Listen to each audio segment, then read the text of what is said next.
Happy Friday, everybody. I'm Chief Meteorologist Eric Snitil. Welcome into RochesterFirst.com. You'll note I am sans John Kutchko today. John is still living the dream. He's in the 80-degree heat of Southwest Florida. He will be back this weekend. He's promised me that. We're going to have him out shooting some stuff as we get into our snowy forecast this weekend. He should be back doing that by Sunday. Live look outside this afternoon.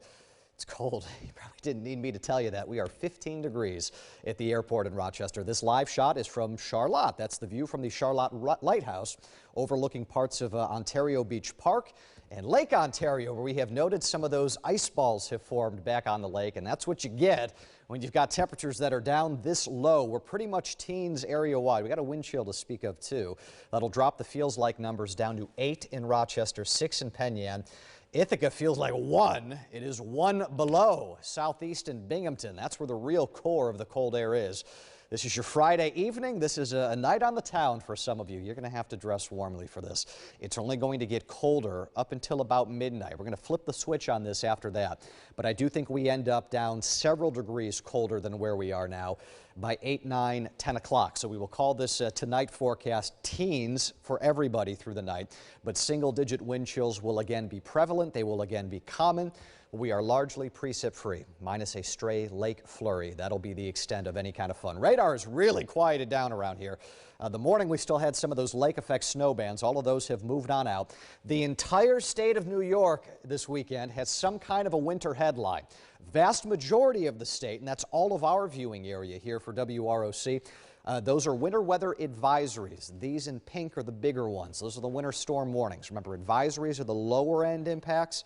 The warnings are the higher end impacts. So thankfully out of this one, we are not expecting big problems going into the weekend, but enough that travel could be slow, particularly through a time tomorrow. There's your system. A lot of snow with this working into Chicago, Illinois. It's snowing in Minneapolis, Minnesota. All of that red, by the way, those are blizzard warnings. And I'll tell you what, we're going to get some gusty winds out of this too. And I think late Saturday night and into the day on Sunday, with the strong winds and the lake flakes that are forming, we're going to get some blowing and drifting of our own. We're not having blizzard conditions, but it's going to look and feel very wintry around here as we go through the course of our weekend. Early tomorrow morning, prior to 8 or 9 o'clock, we're still dry. After 9 o'clock, all bets are off. I think the snow is starting to move in. This will be a steady several-hour swath of accumulating snow.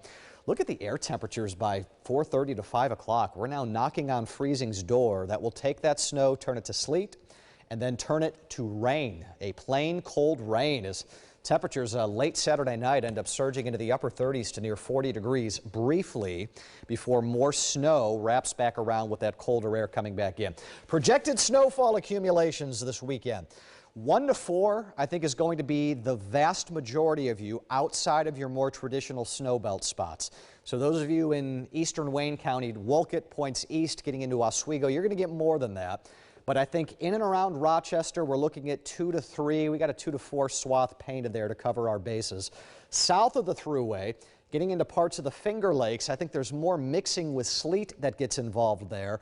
That should eat away at some of the accumulations, so you're looking at 1 to 3, so that's why I'm going 1 to 4 as a whole, but embedded within that, some spots end up getting more than others.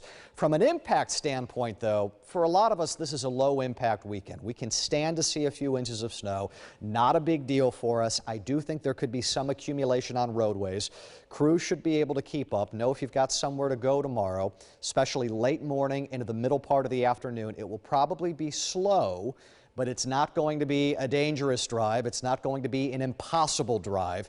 And I think as good of a job as our crews tend to do, they shouldn't have a whole lot of issues with this. Colder air comes back on Sunday. That's an early high of 36. Temperatures are falling. I want to point out, too, gusty winds, 40 to 50 miles an hour, late Saturday into the first half of Sunday. So there's some blowing and drifting of those snow showers on Sunday.